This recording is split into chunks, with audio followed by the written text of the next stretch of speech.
está esperando ouvir também de dirigentes celestes essa história. Afinal de contas, o Diniz está como treinador do Cruzeiro, não está. O fato é, na coletiva de imprensa, após a vitória do Cruzeiro, ele acabou desabafando, porque foi perguntado sobre a saída que ele, e segundo ele, não teria sido comunicada ao treinador. Vamos ouvir essa questão de desrespeito segundo Fernando Diniz.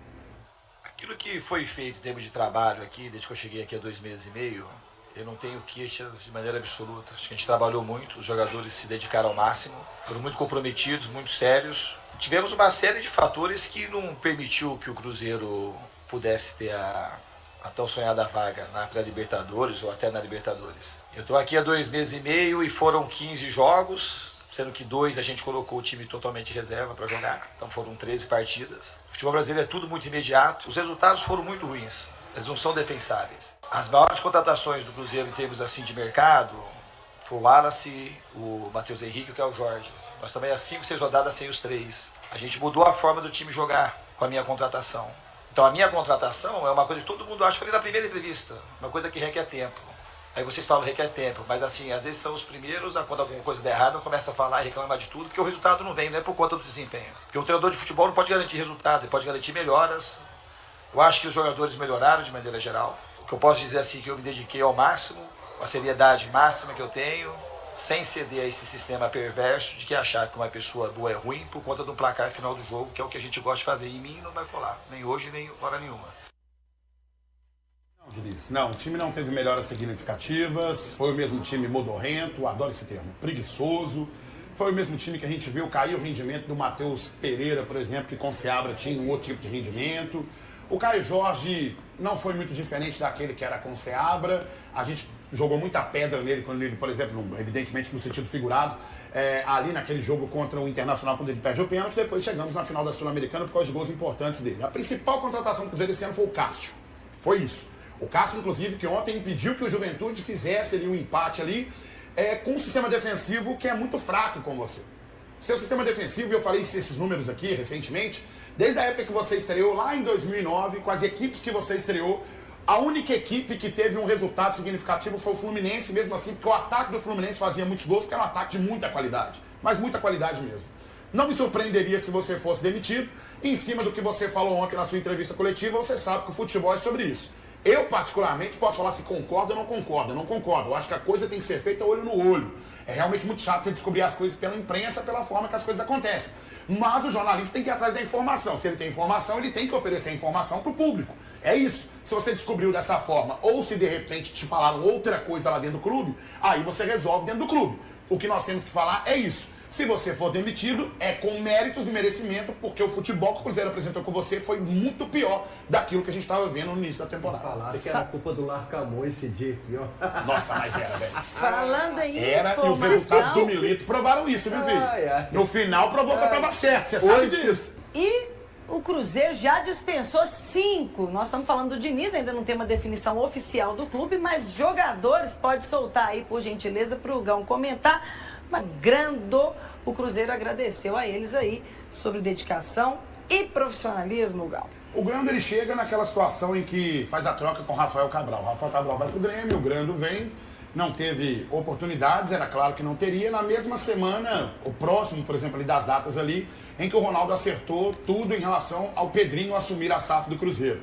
E aí o Pedrinho já tinha essa intenção de trazer o Cássio, foi o que se concretizou, o Grando não teve oportunidades. E também acho que também não faria muita diferença, porque o Cássio se provou por si só ser o goleiro que salvou o Cruzeiro e colocou o Cruzeiro também na final da Sul-Americana. O Ramiro, há de se fazer justiça, porque eu particularmente... Você gosta do futebol dele? Não, não gosto do futebol do Ramiro, mas os números significativos do Cruzeiro são com o Ramiro em campo e com o Seabra no banco, orientando ele e o Lucas Silva. Sobre o Wesley Gasolina, Barrial e o outro é o Rafa Silva. Rafa Silva, aquele problema que aconteceu lá no Atlético Paranaense, no início do ano também teve ali os seus números consideráveis, o Barrial divide muito opiniões e é isso. Sejam felizes onde quer que vocês estejam ali, que o Cruzeiro possa olhar boas possibilidades de mercado, pensando principalmente que todo time bom precisa de uns carregadores de piano bom também, viu, filho? SAFs dirigidas como associações, né? O Atlético e o Cruzeiro hoje eles são geridos por torcedores. E eles têm um perfil de gestão muito mais parecido com o das antigas associações por esse fato, né? Os outros clubes que se tornaram SAF, exceção hoje talvez aí feita ao Vasco, que foi vendido e voltou ao comando do clube nesse momento, né, da associação, mas eles são geridos por pessoas que vieram de fora e que com outra cabeça para gerir o futebol e tudo mais. É óbvio que a questão de você ter a aproximação como torcedor, ela traz benefícios também, ela não traz só problemas, né? A paixão ela é boa em determinado ponto, em determinada medida ela é boa. Só que quando ela ultrapassa um pouco a noção do profissionalismo, ela se torna muito danosa. E acho que fica claro, mais uma vez, que ela pode se tornar muito danosa no Cruzeiro, nesse sentido de que os profissionais do clube estão sendo desrespeitados, como foi o Fernando Diniz. Acho que é um grande desrespeito, CJ. Todo mundo está sabendo que um profissional vai sair do clube, menos ele. Esse desrespeito que você fala é de quem?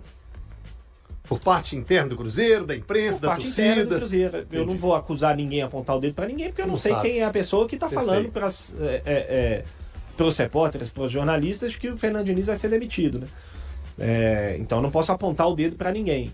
Mas isso é muito pouco profissional, né? Você tomar essa decisão, você vê que essa decisão já vazou para a imprensa, que a imprensa já tem essa informação, e você não chamar o profissional para ter uma conversa com ele, né? Você expõe ao profissional uma situação meio ridícula. O cara tá sentado numa entrevista coletiva como técnico do Cruzeiro e ser informado ali, pedir para ser feito um balanço sobre a demissão dele, né? Sobre o trabalho dele nesse período, sem ele ter sido informado pelo clube, é um negócio meio constrangedor. Eu até acho que pode ser que o Cruzeiro volte atrás por conta dessa entrevista. Sério? Sim. E como é que fica esse clima? E como é que ficaria? Pode ser um grande problema. Você acha? Eu concordo com tudo que o Gris falou, concordo tudo.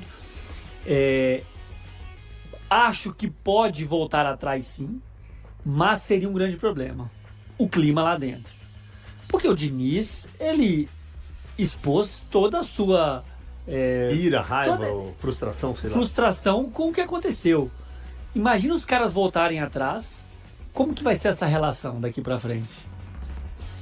Vamos parar com conversa de muro? A confiança foi quebrada. Então, né? a conversa de muro é o que eu brinco muito aqui, que é o Bala Juquinha, seja. É o Bala Juquinha. Diniz, a gente gosta muito de você, vamos ver os resultados, o que vai acontecer. Cara, não fala nada então. Não fala nada, nem pra ele, nem pra imprensa, nem pra ninguém. Conversa entre executivo e presidente e acabou. Cara, se não for pra Libertadores, não tem jeito de segurar e pronto. Não fala nada pro treinador. Não dá bala Juquinha. Não sabemos, gostamos de você, mas depende. Cara, isso não existe. Ainda mais com um cara como o Diniz. Você tem que ser frontal. Você tem que ser frontal pra você poder conversar com o cara depois e ter portas abertas com ele. E aí o que ele falou, além do futebol, é um ser humano. Então eu falo, cara, você não vai ficar e acabou, não tem problema. Não tem problema você demitir alguém, mas ele tem que ser frontal, cara. A bala Juquinha não tem espaço, CJ. Não tem tanto de treinador pra jogador, ficar prometendo. Não precisa prometer se você não vai cumprir, sabe? É uns negócios que no futebol, né, reforçando o que eles falou, cara, você tem que ser profissional. Você tem que ter convicção no que você fez. Aí eu vou ir um pouquinho mais além. Cara, você traz o Diniz no meio de uma temporada, não é o elenco que ele montou, ele não escolheu ninguém desse elenco, ninguém. O time dele é peculiar. Você tem a chance agora em janeiro de montar um time com as características dele, pelo menos trazer 5, 6, 8 jogadores. Acho, tá? Isso no futebol não tem como a gente cravar nada. Que a chance de dar certo com ele trazendo 8, 10 peças é muito maior do que aconteceu agora. Com um mês de pré-temporada nem vai ter, né? O futebol brasileiro não dá essa opção. Mas você tem 3 meses de Campeonato Mineiro. E aí, convicção nenhuma do trabalho do cara. Você traz um treinador sem ter convicção no que você está fazendo. Talvez um apelo popular, quando ele veio. E aí eu ouço muita gente falando, o Diniz, já aproveitando, já alongando, tá, senhor? Diniz, ele tem que sair um pouco das suas convicções. Quando ele saiu, gente, quem esperava isso? Quem esperava isso dele sair das suas convicções? Não dá certo as suas convicções. Como não dá? Ele foi campeão da Libertadores no ano passado, nessas convicções. E nunca mudou. Diniz tem 10 anos de treinador, 15, não sei. Desde Audax, São Paulo, Oeste, Fluminense. Ele nunca mudou. Alguém esperava que ele mudasse agora? Que ele tinha que jogar de outro jeito. Então quem contratou não tinha convicção no que estava fazendo. Os caras têm que ser profissionais, os caras têm que pensar um pouquinho mais e ser menos torcedor, como o Gris falou. Concordo com vocês. Acho que talvez eu discordaria só quando ele fala jogar muito bem. Enfim, ele também viu. A outra parte da entrevista ele fala mais sobre isso. Mas ele tem razão nessa questão do resultadismo. Aliás, algo que a gente já briga aqui há um tempo, né? Pelo menos eu apanhei bastante com esse resultadismo e vou continuar apanhando porque o futebol não vai mudar.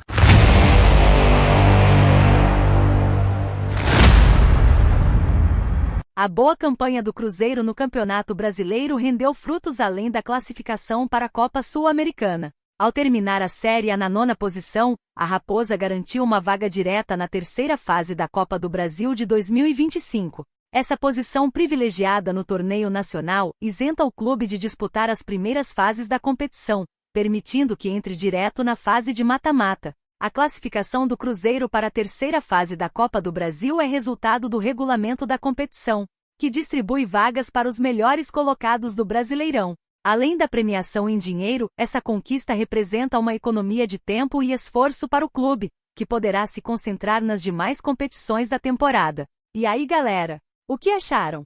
Deixe nos comentários. Não se esqueçam de deixar o like e de se inscreverem no canal e ativar o sininho para receber as notificações. Até mais, Nação Celeste! Vamos pra frente!